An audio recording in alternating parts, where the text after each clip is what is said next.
We are privileged to have with us today a wonderful, wonderful woman named Danielle Levanas, MALCATRDT. She's a licensed creative arts therapist and a registered drama therapist. She received her master's degree from NYU. Ooh, like it.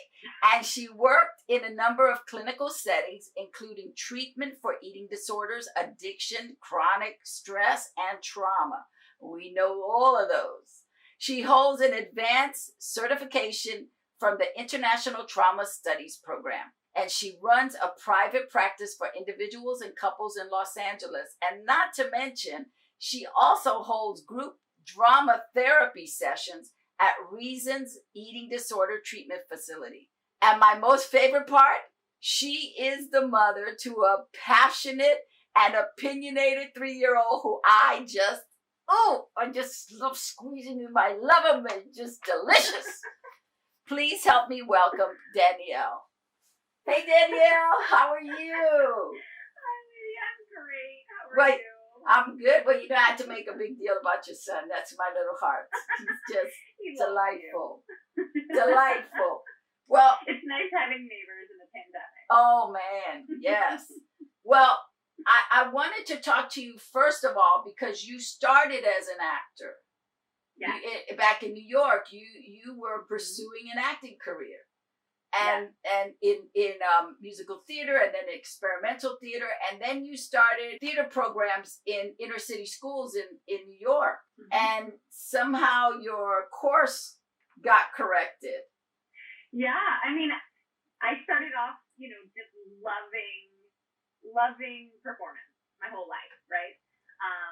And what I loved the most about everything was the collaborative nature of theater.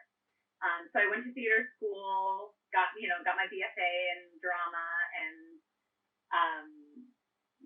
I always knew I wanted to do something with the arts, and I thought it was going to be a professional career, but I learned pretty quickly towards the end of my undergrad program that I didn't really want to be spending a lot of time in the business. I didn't want to be auditioning, and I have so much respect for people who do it.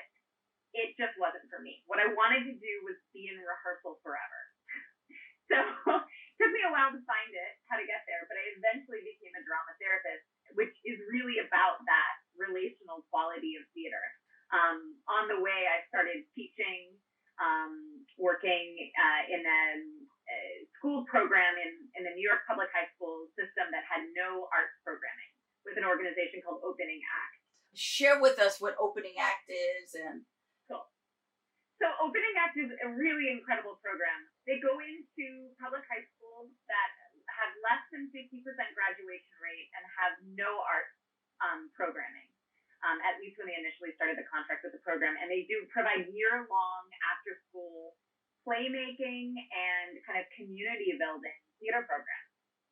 And, it was transformative. I was, kind of young, fresh out of college and thinking, oh, this will be fun. And, I learned so much being invited into communities where I didn't look like them, and the kids kind of, taught me a lot, and I taught them a lot. We created plays and they performed them on off-Broadway stages. And it's still going today. It's even bigger than before. It's an incredible program. So sometime right after that, you got invited to go to Africa. Yeah. I went to West Africa, to Ghana, with a professor of mine from NYU, and we I assisted him with a collective of people, and we were in a theater company together. We ended up doing some work at the university there in Ghana, but also working on a Liberian refugee camp where we were working with a youth theater program who wanted to learn more about theater. And so we helped them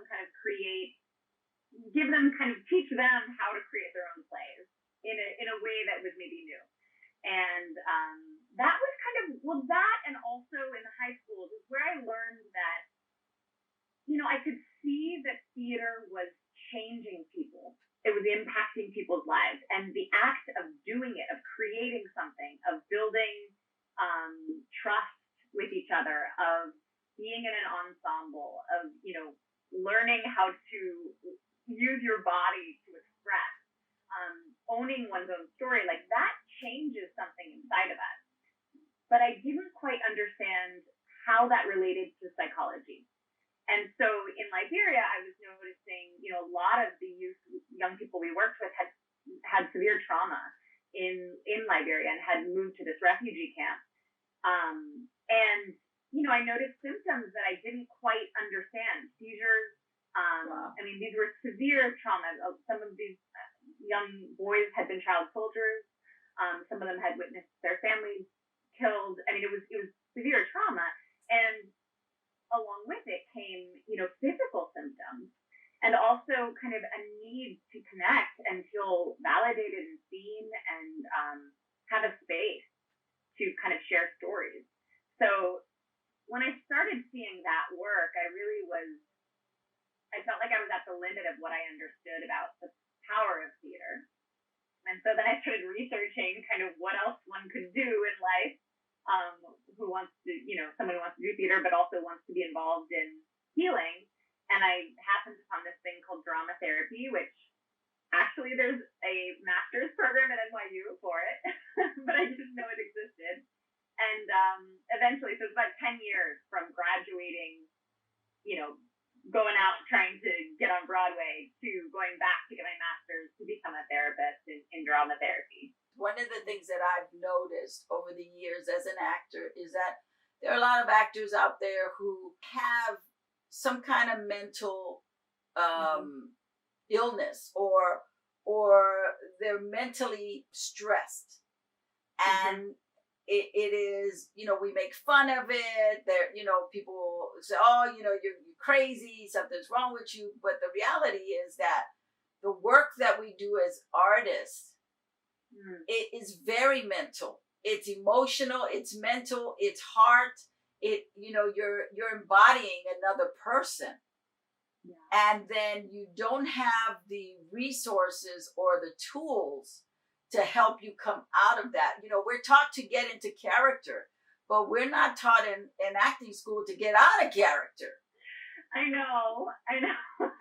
Yeah, in drama therapy, we have a word for it, which is called de-rolling. So, the idea is that when you do take on a character, I think sometimes there's this idea that to be an artist, you have to suffer, you have to go to the extreme, you have to lose yourself in a character. And, I respect all the actors who use that as their tool. You can get a brilliant performance out of a person, but the kind of sustainability of career length, right, is often hindered. People get burnt out, they get addicted to substance abuse, there's losses along the way. And so one of the things that I really love is something like a Meisner Technique, which is a little bit less all about here's it and having to hold it and create, and more about stepping into the role, being there, being present, being in the moment, reacting and being in motion, and then allowing yourself to step away. And in drama therapy, we do something called de-rolling, where you allow yourself to it sounds silly. Maybe, this is a great tool for actors. Yeah, it's almost like, you honor the role that you took in, and some part of your being connected in a very real way to that character's struggle or that character's dream or aspirations. And so, honoring that connection, but then allowing it to sever. I don't need to carry that character home with me. And in fact, it's important that I don't, so that I can allow myself my nervous system to settle. I can allow myself to get sleep. I can allow myself to be in healthy relationships. And I'm able to have that almost grounding that can be very hard to find when you're used to a state of activation. So let's walk through this together, because I think this is really beneficial for actors watching this. I'm taking on a very serious role. So this character has experienced tremendous trauma, and I'm in that trauma right now. They yell, "Cut!" How do I as an actor, I'm going to go home now. How do I take that off and put it down until tomorrow when I have to pick up that, get back? Yeah. Yes. Well, I mean, that's kind of the beauty of what I love about theater, is it's unsustainable to live in your character 8 shows a week for 40 weeks, right? Like, you just can't. So you have to learn. There's the technique is you just have to learn how to release it. Now, the practice of releasing it becomes easier the more you do it. When I'm first working with newer actors, I mean, I encourage them to go to a place that's very quiet and private, and then literally imagine what it would be like to literally use your hand and take off that role. Let yourself, almost the energy, let yourself kind of release it so that, and do whatever you need to do. Some people like to stuff it up and put it on the shelf and it'll be there when you come back in your trailer or whatever. But the idea is that there's an energetic connection that we're not trying to sever, but we also know that muscle memory is real. We can tap right back into that. And so there's no need to hold and suffer into this place where, in fact, you might lose yourself or lose kind of the ability to be in relationship and be activated by other people in the scene. So being present is a key part of being in role. And once you are out of that environment where you have to be present, you can also leave that role behind and step back into your own narrative, your own story. That being said, obviously that's not always possible. And so that's where I think it can be, well, I'm biased, but I do think therapy is really helpful for everybody. Artists and actors specifically are being asked to use their body to execute someone else's vision and also to make someone else money and make themselves money, but also kind of a larger business. And so often actors are being asked to push themselves as far as they can go. They get the results, and then what? And so I think it's really great to have someone on your team who is trained in mental health, either mental health counseling or is trained in kind of trauma-informed life coaching, that can really help center and ground your identity in something that's different than everyone else's needs and projection on you. So we're physically just taking off the character. We're physically just doing the act, the physical act of just taking it off, like we're taking off clothes. So we don't wear it. So I've taken off the character. I'm still feeling a little residue. Beautiful. Yes. Then you would say, how am I like this character? And you would name them. You can journal it or you can speak it, right? Sometimes I actually encourage people to audio record themselves on their phone and then listen back. So you could speak and say, I am like Joe because I have a strong belief in family and culture. I want to fight strongly. I believe in the power of fighting, but I also am deeply connected to a wound in my childhood. So I'm like them like that. And then you would say, I am not like Joe, and I give Joe back his anger. I give Joe back his anger. It's not mine. I give back the self-destructive tendencies. It's not mine. I leave here for later kind of the tortured energy of scarcity. I'll leave that there, And so this idea of what is mine and what is not mine, and making kind of this distinction between the character and me, and allowing that distance to gradually grow, and it becomes second nature.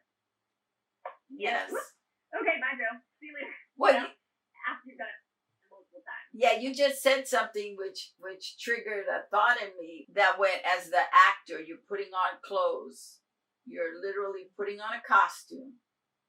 Yeah. So when you're done with the performance, as you're taking off the costume, use that to take off the character. Yeah. Yes, and I think for actors in theater, the makeup and the costume is hugely important to the ritual of creating that, stepping back into that character. And, when you're doing a show, and I think that's where I have a certain bias towards live theater too, so I apologize. I'm not That's okay. trying to say that film and TV is not good. But I think that's where live theater can be a really great training ground, because you learn through repetition. Your body literally knows the steps. Your body is so familiar to be put into these positions. You put on the costume, and all of a sudden something opens up in you, and you have access to a part of your kind of spirit and energy, but also kind of the language and the character that you can then take back off. Yes. What is wonderful is that because you were an actor, you understand the process. And I think that a lot of times you can get a therapist who doesn't quite understand that. And so there's still that disconnect. Yeah. I mean, I think there's something really, I love working with creative people. I love working with helping to create the space so that we get rid of our own self-judgment. We get rid of this concept of perfectionism, or this concept of achieving the perfect place. Like, I love that place of process. And I think drama therapy is very much that. And finding a way to play, and I don't mean play in a silly way, but I mean play in terms of being fully present and embodied and giving and taking. It's almost like this idea of like that place you can get to in a great theme study class, where you're fully present and you really feel like there's something, you're channeling something.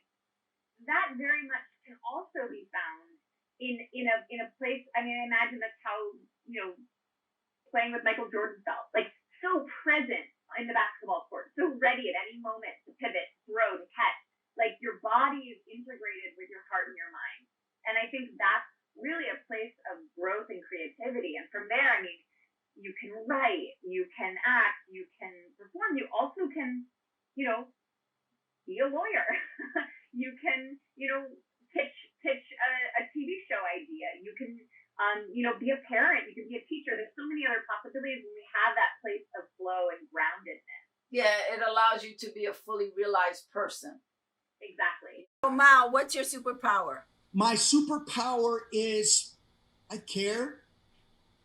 Hey, that's my superpower. I care. No, but that's the thing is I didn't know it. I didn't know it until we were doing KBB. I was always staying so guarded with my career, and it was always a separation, because I thought that if I wasn't so available that I would become more interesting, right? And I've become available because ultimately I care about people. Yes. I really want to create, I want to be able to, I suffered from anxiety for a very long time. I never talked about it. And one of the reasons is I was always ashamed of talking about anxiety, and I don't want people to think I'm weak, and I didn't. So I've learned to really talk about the anxiety and what caused it in my therapy and my psychotherapy behind it, because I ultimately want to serve people. What tools do you use to help you with that? Because there's so many people out there who, especially right now during lockdown, going through anxiety, but don't have tools to, bring them back to center. First, you have to accept that you need help. Right. Acknowledge it. Then go look for a therapist, and the therapist will also help you find a psychotherapist. And there's two different ways, because the therapist can talk about it, but they can't give you, if you need medication, can't prescribe it. They can't prescribe it. The reason I tell people, when other people get about, I don't believe in medication, I said, the only reason I believe in medication is because I went through anxiety, and I remember that I didn't want to feel this way, but my anxiety took over so much that I couldn't think clearly. Mm-hmm. So as soon as I was put on medication, then my therapist started teaching me cognitive strategies and self-talk. And then I was told, go into this therapy group, because then you will learn cognitive behavior and why the self-talk and the catastrophizing and all this sabotage and things that you're doing that is creating the anxiety. And the reason you're feeling anxious and then you go into depression is because you don't understand what's happening. So you get depressed, and then you get depressed and you don't want to talk to anybody. Did you find that the depression hit you really hard after a job? Was that when you would start to crash, like right after you come off of a job? Or no? Oh, it's okay. interesting. I had the most anxiety when I was the most successful. And what I found out through therapy, the reason I had the most anxiety is because I was comparing myself to others. Ooh, I got emotional right now. I remember when the first poster of the first show I was not on it. So the billboards were everywhere and I wasn't on it. And I remember it hitting me so hard, like, oh my God, I'm not good enough. I'm not good looking enough. I'm not talented enough to be a part of this. And then the second show came about. Again, it happened. So I made it mean so many different things that didn't even exist. So how I deal with those things now is so different because I began to understand what I was doing. I was making stories that didn't exist, and I've learned to be grateful. But the reason I believe in medication is exactly because once I got the medication, I was in control of what was happening because I started the therapy and all the work that I needed to do and all this work that I continuously, what I eat, what I drink and everything. And I've gotten a hold of it. I haven't suffered from anxiety in a very, very, very long time because I began to understand what it was that was causing it. And then you can get off the medication. Medication is not for life. And therapists will tell you, I don't want you to be at least mine was, I don't need you to be on this medication for the rest of your life. What I do need you to understand is what is causing this. And I've done so much work, Lydia, that I tell people it is possible for you to not be depressed. Mm-hmm. It is possible for you not to deal with anxiety. Right. And also Jennifer, and one of the things I love about her is that she saw me have an attack right at the beginning of our relationship, and she didn't run from me. Because she has done so much work herself, that she was there as a support. So also who you surround with right. And then she lifted me up and helped me get better. Right. She didn't make it worse. She wasn't looking at your image. She was looking at your spirit. That's it. Totally. That's it. Totally. That's exactly it. So I have become an avid speaker and letting really my vulnerable side and my human side really be a part. So that's why I say my superpower has become is that I truly care and I really want to make it. If I leave this world tomorrow, I want to be known as the guy who changed people's lives. Not because I was on some show, but because I actually made a difference in people's lives. Well, I just want to say real quick, your superpower is also your ability to be transparent. As a Latino man, not many will get in front of a camera and speak that kind of truth, because they don't want anybody to know. For men, it's much more difficult because men are raised where you're not supposed to feel, you're not supposed to let anybody know, you suck it up and do it. And so the fact that you are able to share will allow other people, other men, to say, wait a minute, I'm not alone. This guy, who I thought was really cool, just came in and shared that he went through anxiety, that he went through depression, and shared how he came out of it. In Hollywood, going back to people keeping secrets, we buy into the PR. Oh, they never acted. Or it just happened. It just happened. And it's like, oh, that's not true. Yeah, no. I was in acting class with that fool. That's not true. That they just, or they don't tell you the challenges of being an actor. It's so hard for me when it comes to the media and Hollywood is exactly what you're saying, is that so many actors suffer from depression and anxiety, and the media doesn't allow them to suffer properly because they grab a news of some attack, like, with Lindsay Lohan or Robert Downey Jr. or anybody who's having a breakdown, and they make it into news, and they don't realize that everybody's in pain here. We lost Vanessa Marquez because of, mental illness, and she got killed by police because they didn't know how to handle her episode. She was having an episode. Exactly. Yes. Yes. Exactly. And it's unfortunate, and it's one of the things that I love about him, his vulnerability. And when we first met, even his persona of like, I am not, I'm fine. I could see right through it, because I feel that that's my superpower, that I can definitely relate and connect to people on a soul level really quickly. And I also care, and I'm very authentic. I think the thing that I've learned through life is healthy boundaries. You have to learn how to create healthy boundaries with people, because sometimes what happens is you are so giving that they'll take the hand and te agarran el codo, and they swallow you. Totally. And that's one thing that I've learned with him. I've said no to projects where I've gone in and met the director, and their producers are there, and we're doing the scene, and there's just no, sometimes I walk away going, something about this just doesn't feel right. And I don't want to spend 22 days on this with this. It's all a process, and it's all trusting yourself. And your craft is going to grow, and it's going to be the best that it's going to be when you have all of these other things in place. Because if all of this emotional and mental stuff is out of place, the craft is going to be hit and miss. It's not going to be stable. Yeah, you don't want to have a career where you're dealing with a lot, and you haven't dealt with your demons, which is one of the reasons we also approach acting in a very holistic way. Mm-hmm. I learned Stanislavski. I learned Meisner, and we use some of it, but we don't use all of it, because one of the things that I learned is that when I started learning the craft, I didn't want to relive my past. I didn't want to have to go through that pain.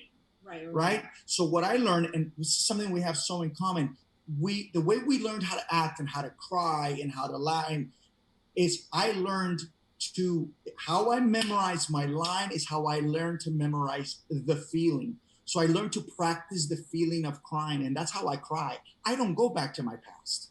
I think it's so dangerous to have to relive your past to create a moment and bring it with you, because then you're going to have that shit with you all day, and then but reliving it. Who can sustain it, right? Which is why I think a lot of actors, so many amazing actors through time that have been amazing actors, end up committing suicide, because they take their work with them constantly and they're not able to heal. And for me, because I've opened that wound again. Because I've open it up again. I've dealt with anxiety and depression. There is no way in hell that I am reliving anything that I don't need to relive.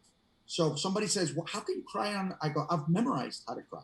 I literally will cry on a dime just by memorizing the emotion, because it's like I tell people, I've never killed somebody, but on the moves, I've killed people. He gets the heavies. I don't have to go kill somebody to live that moment. I've never done cocaine in my library, but I've gone and I'll go and look at YouTube and I see how they're doing it, and I study research the feeling of it, but I'm not going to go try cocaine. Those are my examples of method. I go, you don't have to do method to be able to act. Right. How does a 5-year-old child know how to act? Because they understand that they are playing. They understand that they're playing. So Stella Adler used to call it what if. Go into your what if. That's Create it. The what if. That's what if. They just know how to play. They understand. They're pretending. And paying attention to the other person and really being effective. In the moment. They don't know about environment. They don't know about objectives or given circumstances of which we do talk about, because it's understand. We also explain to them. We do the breakdown of a script, but we say once you understand it, then drop it, and it's all about what's happening here. Right. Be present with the other actor, because sometimes they're giving you the gifts, and if you're not present, you miss it. How does being a father inform your work, first of all, as an actor, as a producer, and what are the joys that you get from fatherhood? It has been the blessing of my life that I did not know I wanted, that I didn't know that I would ever have, because I had no interest in ever being a father. When Jennifer and I were starting to date, 3 months into our relationship, she broke up with me. One of the reasons is she knew she wanted to get married again, and she knew she wanted to have another child. And I didn't want to get married again. And I didn't want to have children at all. I've never thought about having children. I missed her so much in that month that I came back and I said, give me another chance here. One of my brothers really was the one who said, you know, what is it that you're afraid of, right? And I literally had to look at, I was afraid of what it was, how it was going to affect my career, how, if I do theater, how I can't go away on a tour. I was thinking of all the things that it would take away from me, right?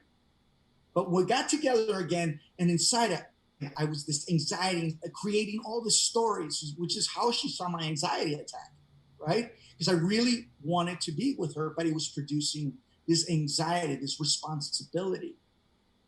And then I said, screw it, I'm doing it. It is the blessing of my life that this woman convinced me to do something I was so afraid of doing that it changed my whole life. Juliana Mia Mendoza and Adrian have been the blessing that I always wanted, that I didn't know I wanted. And I've been taught how to stop being fearful, how to be a better dad, how to be a better man, how to be a better actor. It has informed everything about how I choose my life.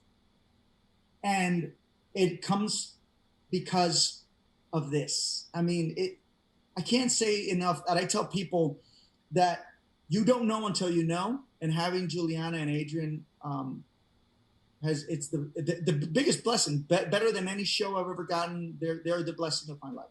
Absolutely the blessing. And for you? Well, I've always said my best productions are my children. And this is another thing that I bring into the teaching. I at first thought, until I make it, I'm not going to get involved. I need to make it first because I'm going to be an Oscar winner, and I got to make it first before I get married and before I have kids and all of that.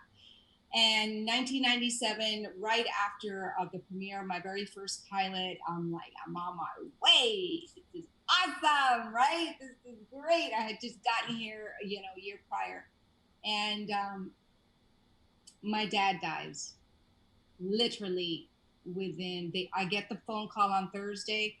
He was living in Australia, and we had no idea he was sick. And he had no idea he was sick. He literally found out he had lung cancer, and he did not last a month. And we didn't find out until the third week that they called us, and my brother and I flew out to Australia. We got there on Monday morning, and he passed on Wednesday afternoon, 5:35 p.m. I'll never forget. But what that taught me was that was the one time that I went into a huge depression, because I lost my dad from one day to the next, and it was just such a shock. You had no tools. I was alone here, and it was just so hard. But the one thing that would come to my mind is, he's never going to meet my children. He's never going to meet my children. He's never going to be with me when I make it. He's never going to experience me getting married. I'm never going to be able to be walked down the aisle, like all these things. And they just tore me up. And now I get emotional. So I realized I stayed here by myself. My brother went back to Miami, and my mom was in Venezuela. And I was like, no, I got this. I got to keep working on my career. We're selling this pilot, and I'm going to go to see. Anyway, long story short, in a year, I gained 25 pounds. I could not get over the shock and the depression. And I decided to put everything in storage and go see my mom and my sister in Venezuela, because I needed my family. I couldn't heal or mourn by myself. I thought I could, and I gave myself a year, and it was the most destructive year of my life. And when I went back to Venezuela and I just stayed there with my mom and my sister, I just started to heal more. And to make the long story short, I ended up meeting my son's dad in Venezuela. And it was it was divine. It was a divine healing. Like it was a moment that I needed. It was a perfect moment for me to just not live by the career and put my whole life on hold just because I wanted to be an actress. And so when I let that go and I started healing, and I actually went to India and Nepal and Peru, and I just did this whole recorrido, like I just did this whole journey of spiritual healing for myself. Before I met my son's dad, it was when I came back to Venezuela after I did all that traveling in '99 is when we met. But it's in that healing that I realized that I needed to live my life to the fullest, truly live my life to the fullest, be with my family, be who I was meant to be, and allow myself to fall in love again. And so I did. And I had my son, and I worked more than ever after I had Adrian. When he came, I came back to LA pregnant. I came back to LA pregnant and married. I was just one of those, like, it was 18 months later. It took 18 months of me traveling the world, finding myself, healing, and I opened, yeah. And that's it. And I came back with a family, and that made me so happy and fulfilled and complete that I was able to break through and have the career that I've had. And I got, my gosh, I've been nonstop working, and I started working more after I had my son and after I became a mom. Her focus became something else, right? So what we talk about in the conversations is, and it's your beautiful example. She just let go of these things and how I thought it was supposed to go, how I thought the order was supposed to be. And a lot of artists think that they can't live their life to the fullest. They don't have time to fall in love. They don't have time to have children. And it's like, no, those are the biggest gifts that you can give yourself. And that's only going to enrich your art. That's only going to enrich the artist in you. It's only going to give you more to bring to the table as an artist. Plus, you learn to love somebody else before you love yourself, and get that ego thing, and that ego thing that can is always with you, and you put the energy in loving somebody else and giving your energy. Goodness, our children. Well, as a mom, right? You can totally relate. Oh, right? Absolutely. My life changed as a mother. Yeah. So the legacy for our children is for them to live their life to the fullest, and to really love themselves, and through our example and our work, they'll always know that our work ethic and our family values comes first. I saw that you had suffered from a panic attack, and you were very transparent about it. And one of the things that having been in Hollywood for 40 years, is that people don't like to talk about mental problems, or when you're going through something emotionally. Everybody wants to present this perfect picture, which has messed up a lot of actors, because then they can't get the help that they need. 2 years ago, we lost a castmate from Stand and Deliver who was killed by police because she had mental illness.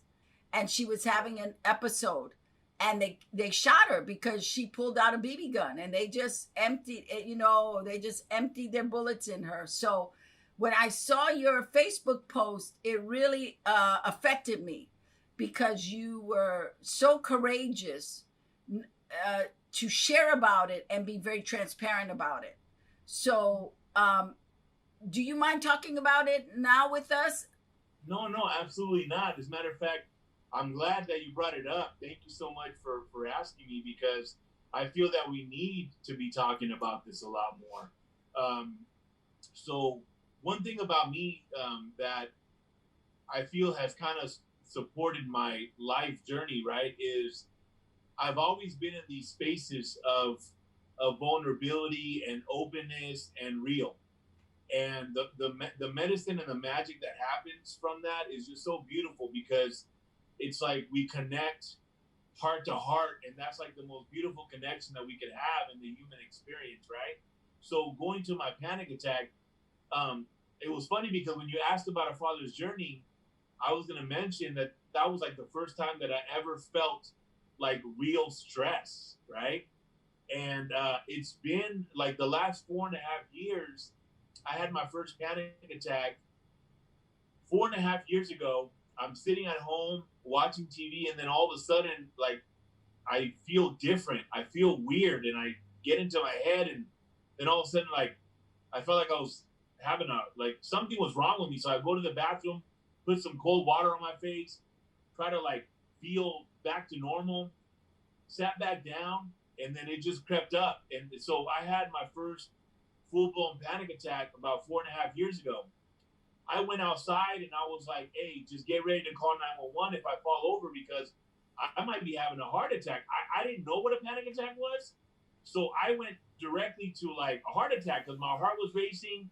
I couldn't breathe. I couldn't take a deep breath. Like, I thought something was wrong. I ended up in the emergency room 4 times in the last, like, from that 4.5 years, 2 years into it, 4 times. Every time, everything is fine. There's nothing wrong with me. But the last time that I went to the emergency room in regards to panic attack, it was so spiritual, because my daughter, she's very gifted and she's very in tune and connected to me.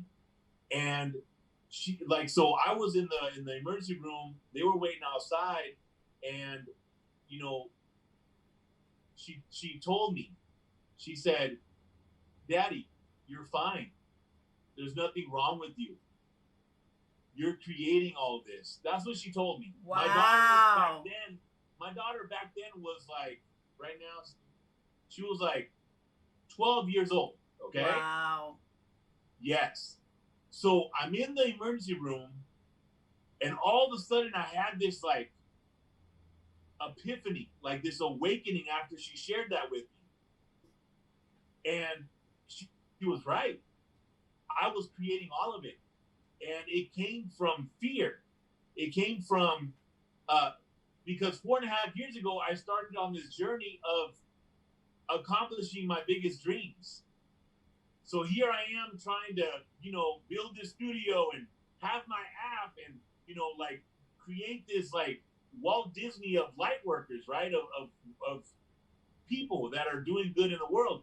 And it's tested me and challenged me on all levels, mentally, emotionally, physically, spiritually. It's tested me, and it's supposed to test me because I'm growing. I'm stepping into the unknown. Right. And for the brain is wired to keep us safe.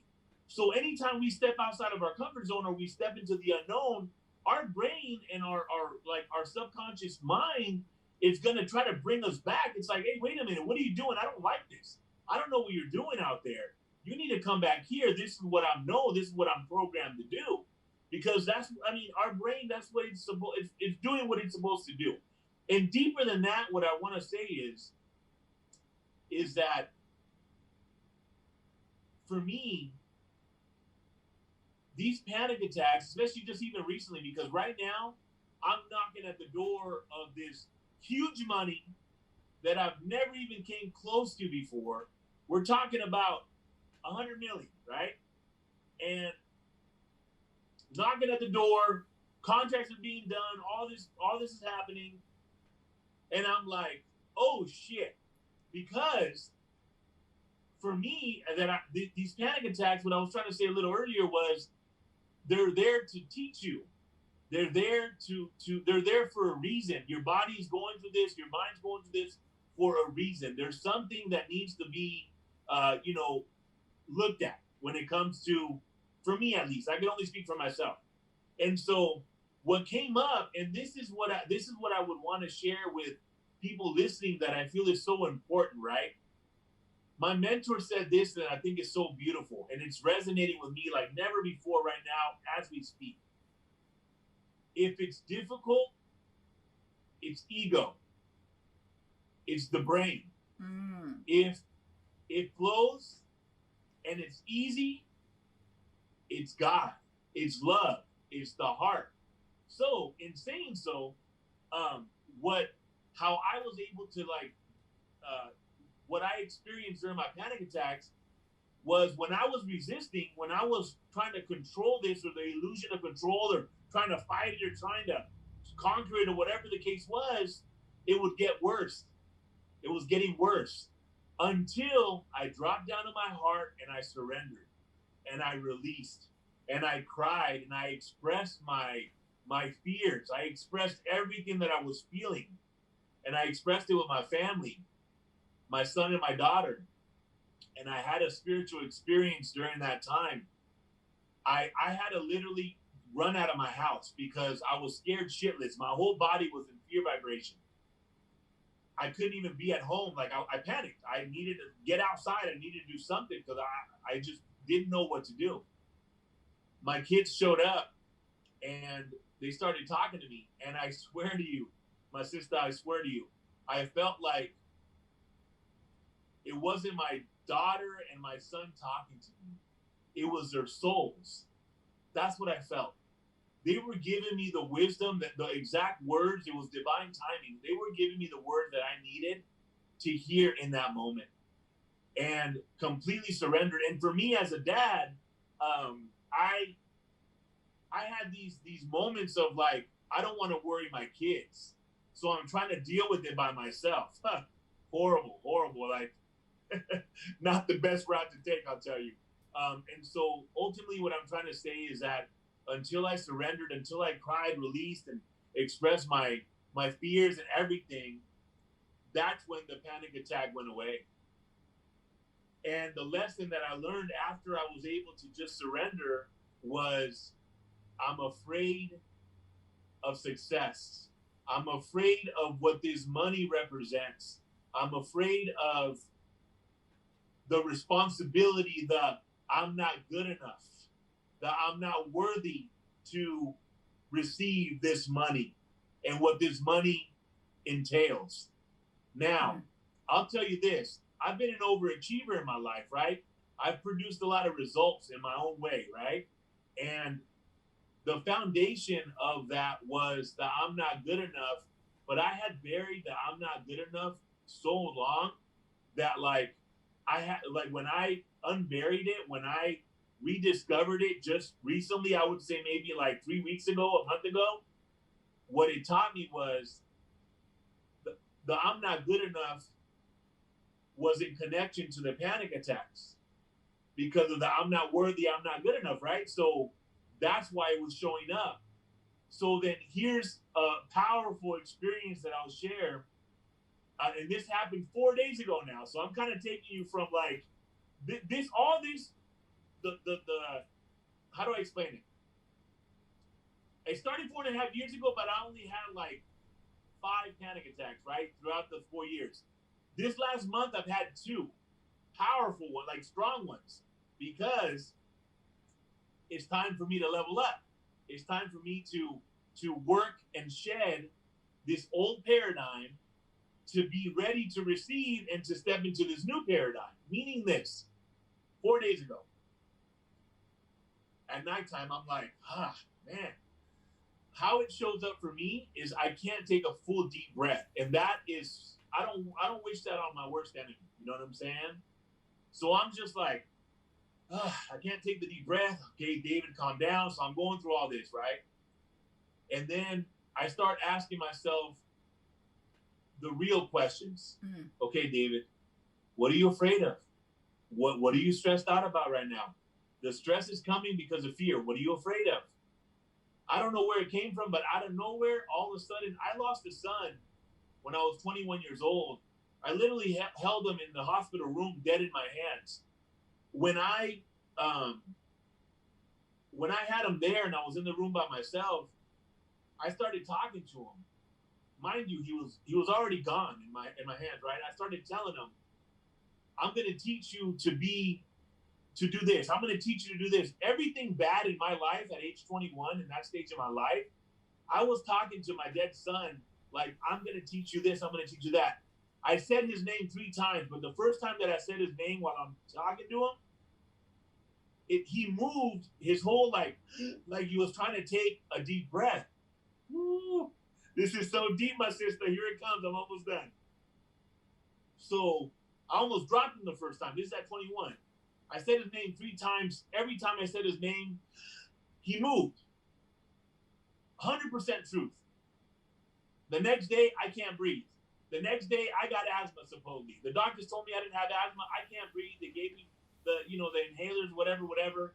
And I was able to like use that or self-medicate. Like I tricked my mind saying, okay, when I can't breathe, I use my inhaler. But what it was anxiety. When I'm feeling like it was anxiety, but I wasn't aware during that time, right? So now flash forward to 4 days ago. My son comes up for me when I'm asking the real questions, right? While I'm going through this anxiety. And I started crying. And I'm like, man, like I thought I had already done that work regards to my son. And then all of a sudden, I don't know if it was my spirit guides, God, the universe, my higher self, I don't know what you want to call it. But all of a sudden, intuitively, I said, it's time to do some work. And it was like, I was very sure about what I was feeling in that moment. So I get on my knees and I close my eyes and I start crying because I'm already crying. So I'm crying even more. And I go to my 5-year-old self, the 5-year-old little boy in me, the 5-year-old little boy that didn't feel safe when my dad was fucking on my mom, excuse my language. The 5-year-old me that was hit, beat, kicked outside, where I'm like crying in the front yard and going to my neighbor's yard thinking that my parents didn't want me anymore at like 7 years old, forgiving him and talking to him. I'm crying and I'm like, you're safe now. You've never been a bad little boy. Because somewhere along those lines, when my dad was fucking me up, my mom was hitting me, telling me I'm stupid, I'm an idiot, whatever, I believed it because they were my parents, right? So I became that bad little boy. And I showed up a bad little boy throughout so many years of my life and so many different aspects, even like my health and how I'm not loving myself. You know what I'm saying? Like when it comes to my weight or whatever, and on all aspects of my life. And so I'm starting to talk to him. I'm telling him, I hug him, like I'm hugging him. And I'm like, you know what? Like, you're safe now. You've never been a bad little boy. You're safe now. Like, you can release that. And I released it, my sister. So profound, so spiritual, so beautiful of the work. Ever since then, those 4 days, I'm not going to say I haven't, right? Because I think that I went through some trauma. A month ago when I had this panic attack, the first out of the 2, I woke up at like 3 a.m. abruptly, and I was like half between sleep, half between awake, and I couldn't breathe. And I got up and I caught my breath, but to the level where like I was hearing the heartbeat in my head. Like I got really scared, and that caused me to like go through all that stuff, right? But basically, yeah, like I feel that I'm being forced to do major work on myself because I've been putting out to the universe. I've been focused so much on what I'm trying to create for myself. And I know that this is my life purpose. I know that I'm supposed to do this. I know it. It's something that's not even a doubt in my mind. There are many illnesses that I've encountered that actors or creatives have had. One being bipolar. So can you describe what bipolar disorder is? Yeah. So I mean, bipolar disorder is a mental illness or mental disorder that is characterized by having extreme mood swings. So either very high manic episodes or very low depressive episodes. And with bipolar disorder, also called manic depression sometimes, these episodes can last as short as a day, as long as a few weeks, but the problem is it doesn't allow for consistency, and it doesn't allow for the person to find a place of balance. I think all artists on some level have access to higher highs, and maybe lower lows, and maybe just the normal baseline, and that's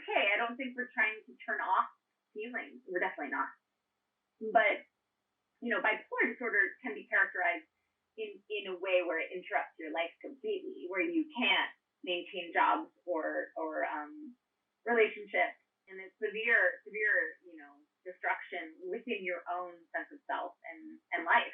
Having bipolar disorder, how can you bring yourself back to center in that, with that disorder? Because it doesn't mean you're broken forever, and you know what I mean? Because sometimes, especially within families of color, something like that becomes a stigma.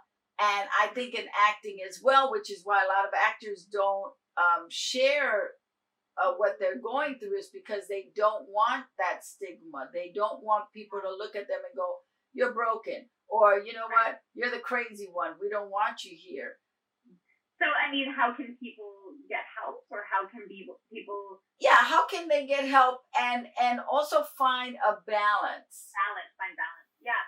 I mean, the thing with bipolar disorder, as with schizophrenia, as with major depressive disorder, like, these are severe mental illnesses. Going untreated or without supervision could have very detrimental impact on your life. I'm a huge fan of medication that is prescribed appropriately by a psychiatrist to help with those kinds of disorders. Bipolar disorder is very common, and there's a whole spectrum of extremes. It doesn't show up the same way in each person. In many ways, the human brain is so unique, and each person's combination of history and mental makeup and energy and all this kind of stuff creates a specific, unique scenario each time. So I certainly always encourage clients to have a psychiatrist if they have a diagnosis that is kind of higher. And you don't have to use medication, but I know I've seen people find it's almost like you're swimming in the ocean, you're about to start a race, and the gun goes off, and you start swimming, and all the swimmers around you and then you realize, oh my God, I don't know how to swim. And you spend most of the race trying to keep your head above water. It's not that you're not trying hard enough.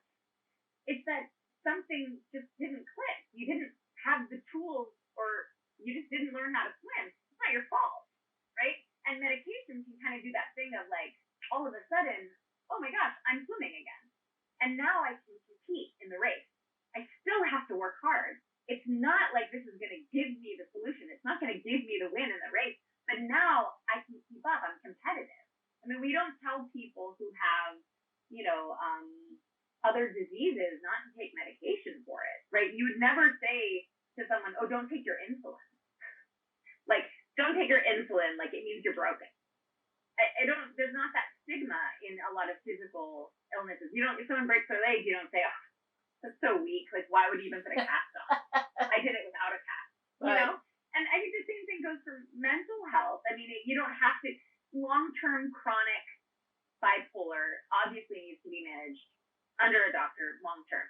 There also are smaller episodes where people go through a transition or have a traumatic incident, and they have depression, or they have severe anxiety or PTSD. I mean, that can be supported by a number of different techniques and different interventions. Sometimes medicine can go along with therapy. Sometimes therapy is enough. I definitely think each person has their areas of comfort, but I also think that we shouldn't go in ruling something out. We have to be going with an open mind and say, I'm a human being trying to figure this thing called life out with everyone else around me. It's hard, and there are going to be periods of time where I need a little extra help, and that's okay. And isn't it better that I use help in connection with someone who has experience about it rather than going and drinking on my own, right? Isn't it better that I'm sharing my questions and I'm not holding it in silence, right? I think that's where it gets really scary, especially with substances, is when it's being used to medicate, to self-medicate. You're using it to self-medicate. Yes. Yeah, and yeah. No, go ahead. I didn't mean to cut you off. No, I mean, I don't think there's anything wrong necessarily with the idea of helping yourself, but I do think there's something fundamentally flawed in the idea that I don't need anyone else to get where I want to go. Right. There's a strength in being able to ask for help. Yeah, and I love the way you put it. If you break your leg, you're gonna go and get help. It's just that we decide what it is. We can't let the outside world decide what it is for us. Right. We got to take that power back to go. Exactly. This is, I take medication for this, just like I would if I were anemic, if I had diabetes or whatever. I take medication to keep me in balance. And something I just learned from you is that manic depression is the same as bipolar. I thank you for clarifying it, that it is the same thing. It's the same thing. And also, we use these terms very fluidly. Like some will say, oh, I'm so bipolar, right? And that's not the same as a clinical diagnosis of bipolar disorder, right? If you have some extremes, like you have high highs and low lows, but it's not within the realm of, you're having psychotic symptoms or you're feeling kind of like you want to harm yourself or harm others, you're not finding a pattern of pervasive destructiveness in your life, that's not bipolar disorder. What that is just kind of more extreme. And that may not have a definition, but you absolutely deserve help to support it. It may not be medication that's needed, right? So we have something called major depression or clinical depression. And that is, that's kind of the typical depression that we know about, where people really struggle with motivation, with taking care of themselves, with getting out of bed, feeling flat or feeling, just persistently depressed. There are lesser extremes of that where it's depression and you feel low, and maybe you need some support around that, but maybe it's not something that can be clinically depressed. Okay, so let's talk about that, because I think depending on the degree of the depression, it could be that you just need a life coach. You just need somebody who can guide you. But then if it gets more serious, then maybe you need a therapist. But if it's very severe, then you need a psychiatrist who can prescribe you some medication. Right? Yeah, yes. So yes, and. So the difference between a therapist and a life coach is a little bit confusing.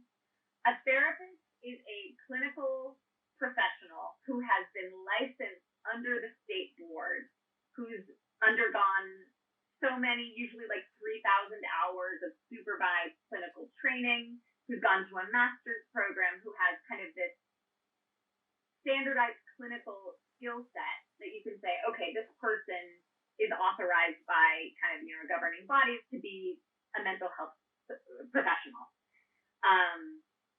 A life coach is actually a kind of a more umbrella term for an unregulated field. So there are many different types of life coaches. Some life coaches are incredible at the work they do, and they actually do trauma-informed life coaching, right?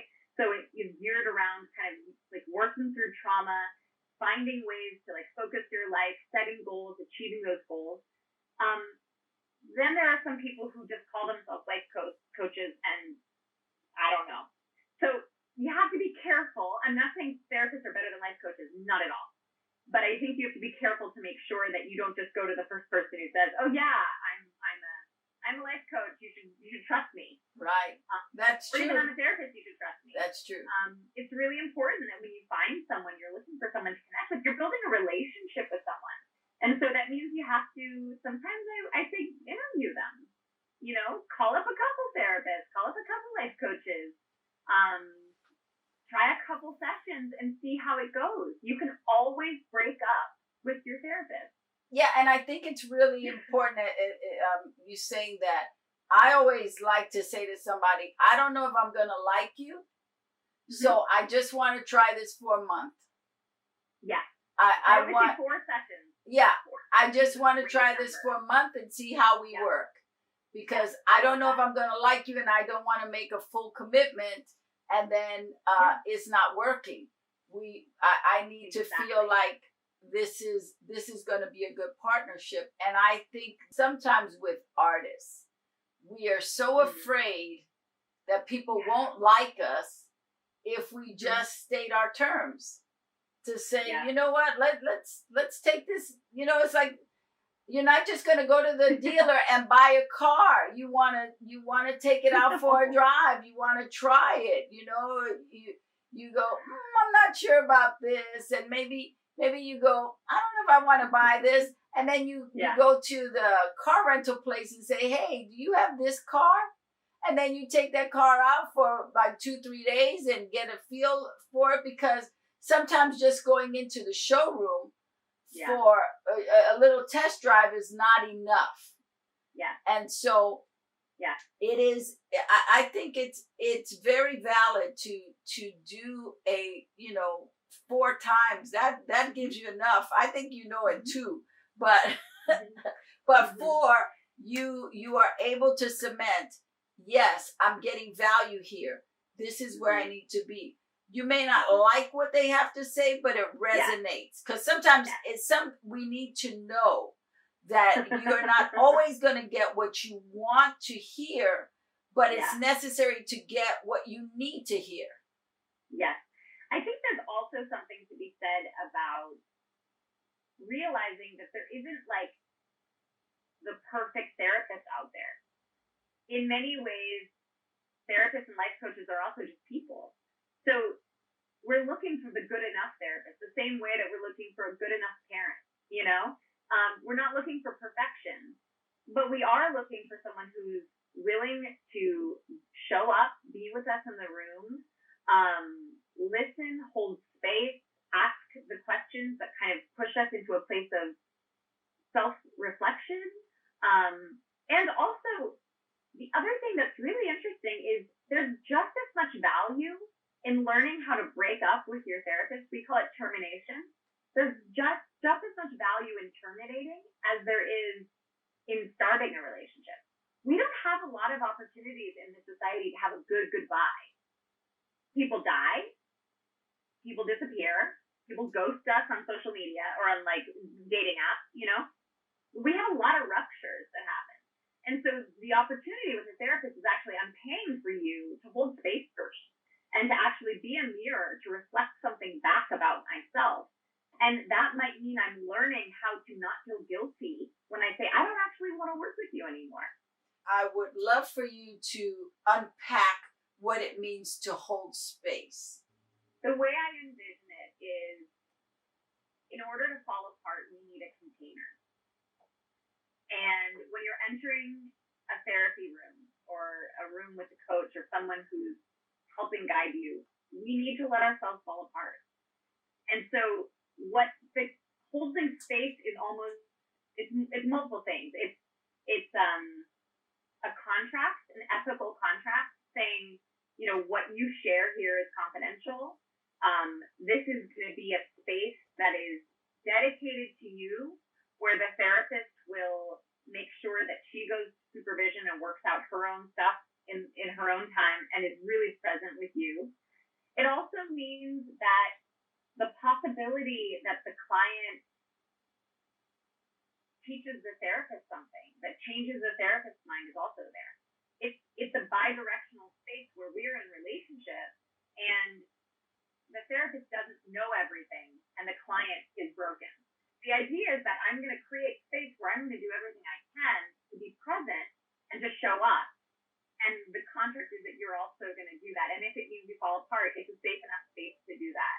When do you know you need therapy? If you start knowing that you need therapy, it's probably a little late for it. No, it's not too late. I mean, I would say, like, when you know you need therapy, once you notice that you need therapy, you're into a place where there's some pretty significant symptoms that are coming up. So there isn't the right time to get therapy. Obviously, when you're in acute crisis, going to therapy in that place is a great time. It's also great to go to therapy to learn tools before you go into crisis, right? So if you notice, the acute crisis symptoms that we start looking for are not sleeping, having difficulty eating, having severe body image issues, severe exercise, feeling a loss of interest in things, feeling unmotivated, feeling out of control.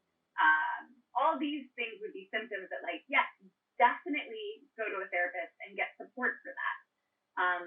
Also, instances of life transitions, life changing, a loss or a death of a loved one, a significant kind of world event like a global pandemic, losing a job or starting a new job, ending a relationship or starting a new relationship. Like, anytime there's a transition in our lives, a lot of times stuff from the past will bubble back up. And it's a great time to actually have that opportunity to get curious about where I have hurt and where I'm still holding.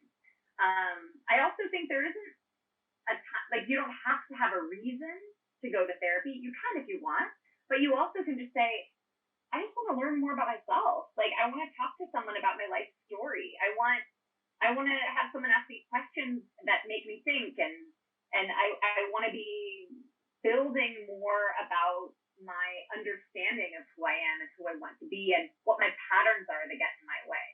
So,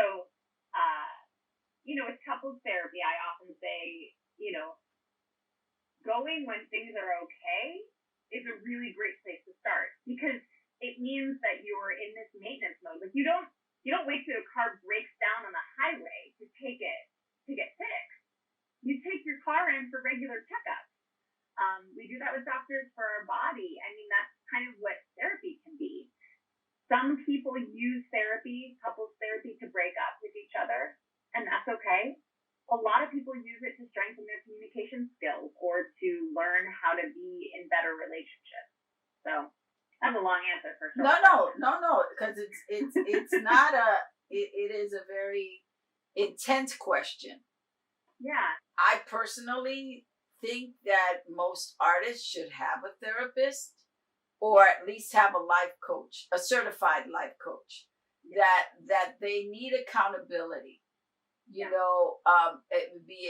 it therapy, be it a life coach, somebody who they're paying to tell them the truth, not just a friend or a family member who muddy the waters, but to find someone who has no skin in the game. That's right. Someone who is on some level, I mean, objectivity is impossible, but who has a subjective relationship to helping you reach your goals.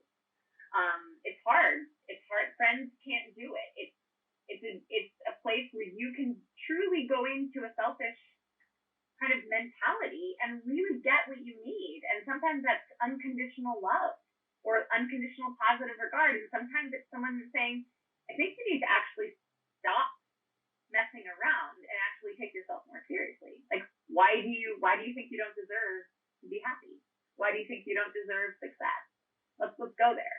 I am in total agreement with you. I also, I have my own little thing where I say, if you keep repeating the same thing over and over again, you need therapy. Yeah. You're not crazy, but you have not resolved that issue. Mm-hmm. And, to keep telling it to people who really don't care about you is not going to help you. Yes. You need to go somewhere where you can just address it, work on it, and live your best life. Well, I also like to say to people, like, it's not that you need to go to therapy, it's that you have a right to go to therapy. Like, you have the right to have a space where you're not being judged. You have the right to have a space where you can explore and try to become your best self, as opposed to you should because there's something wrong with you, which I know you weren't saying, but sometimes we hear this idea that, like, oh, I'm broken, I need to go to therapy, and everyone's like, no, I'm not going to go to therapy. And the reality is, like, the most well-adjusted and the most successful people I know have done time in therapy and spent time in therapy so that they got to get to know themselves better. Yeah, I just think therapy is a tool for artists that can be very beneficial if you partner with the right person. That it can be very satisfying, very fulfilling, and just deepen your relationships with other people. But if you're having issues, and you're not addressing them, and then you're putting them on friends or family or other people to solve it, it negates who you are. It lessens you on some level, because you're going back to a dry well. You're going back to somewhere where there's no water to say, I'm thirsty. No, we can't. You know, and sometimes it is, you know, it's hard to ask that of somebody who does not have the tools to help you. I think that's my that's my understanding. That's how I see it. You know, I wanted to ask you about microaggression. That's a term that I keep hearing a lot lately. Yeah. I mean, microaggression, I you know, when I hear that word, I think about something that diminishes some part of our identity categories. It could be race, it could be sexuality, it could be gender, it could be because it's this commonplace, daily, kind of verbal or kind of implicit indignity, right? So it's sometimes so small that it's hard to identify as a problem, but it happens so frequently that it chips away. It's almost like death by 1,000 paper cuts, right? It chips away at your sense of self and your sense of well-being. Microaggression often comes along with gaslighting, which is this idea that like what you're feeling is actually you're crazy to feel that way, you know. And so people could say, well, "What are you talking about? I was just joking," and yeah, that's okay. But if you're a white man joking to a woman of color and making fun of her on some level, there's already a balance that's not equal in our society. Pay scale, you know, respect, everything.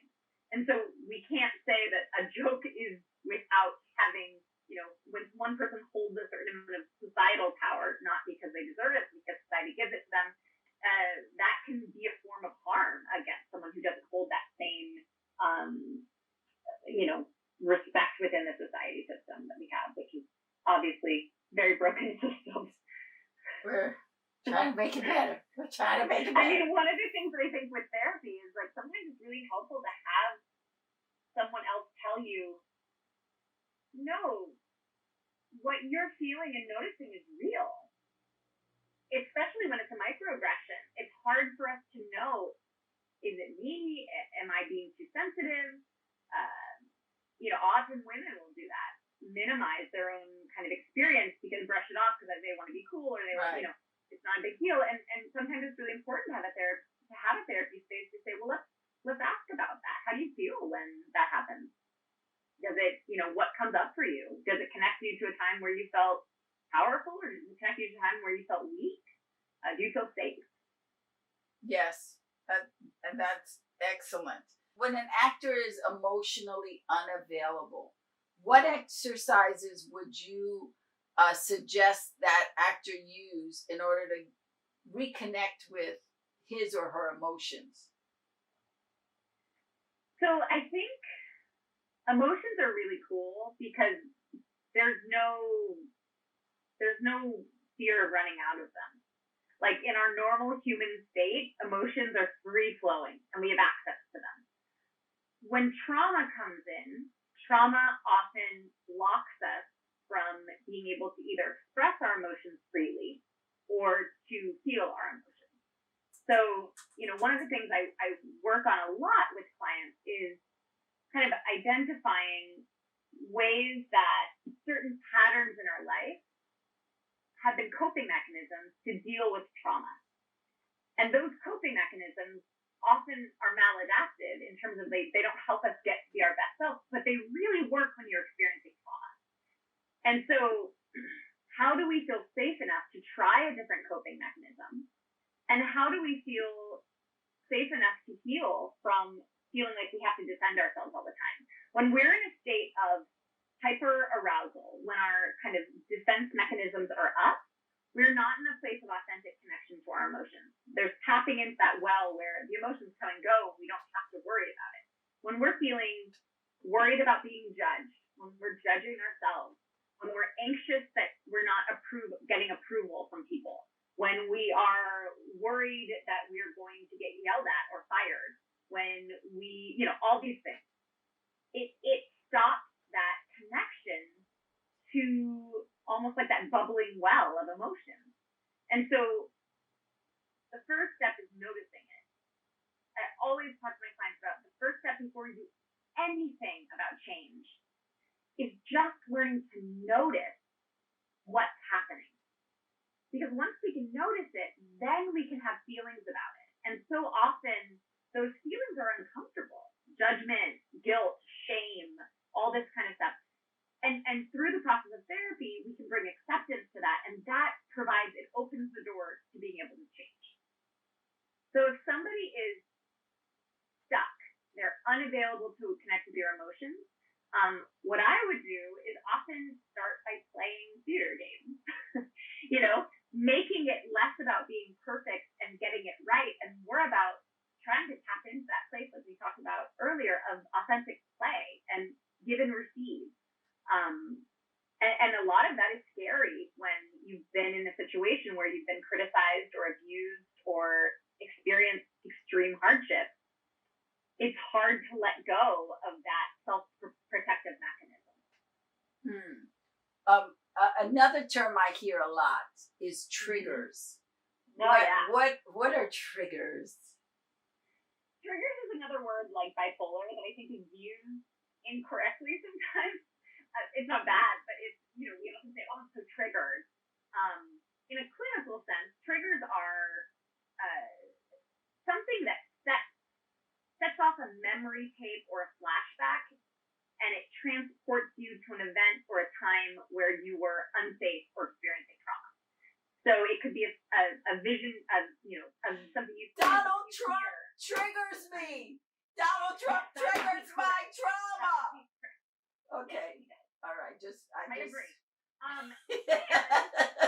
I agree. Yeah. And, a trigger can also be something that we use it more vernacularly. We use it kind of in passing, saying like, I'm so triggered by that person, meaning I'm annoyed. But an actual trigger is something that activates a trauma response in your body. We are more careful with inanimate objects than we are with ourselves. We tend to deprive our bodies from getting enough rest. We like to push that envelope and keep ourselves up working and partying. And we think that if we just take a few hours to sleep, everything's going to be okay. No, it's not. Do not underestimate the power of sleep.